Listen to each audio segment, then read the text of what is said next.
Ons lees die oordenking vir 21 Januarie uit Die Here is my herder met die vriendelike vergunning van Lizet Murray.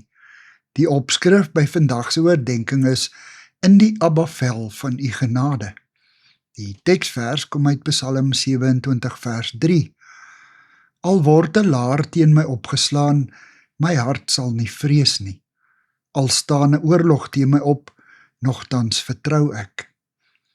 Die bedreiging wat Dawid hier beleef, is nie 'n algemene bedreiging wat almal rondom hom ook raak nie. Dit is 'n sigbare aanval op sy lewe. Vanuit sy rotsskuiling sien hy hoe Saul se leer in die vlakte ver onder hom stelling inneem. Hy besef dat hy in hulle versuur is. Net hy, teenoor 'n leermag van duisende soldate.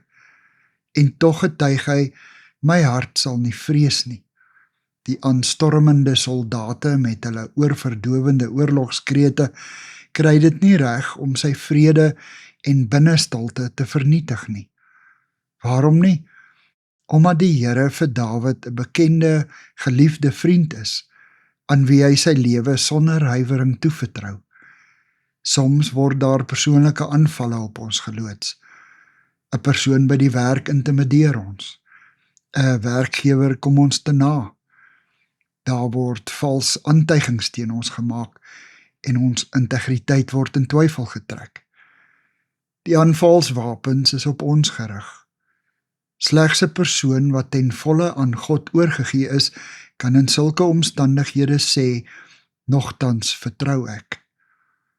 Ek lees van oom Gert Rooi, 'n bejaarde Namakwa-lander van Klipfontein naby Garries, wat sonder uitsondering antwoord wanneer iemand hom vra hoe dit gaan, veilig in die Abba-vel van God se genade.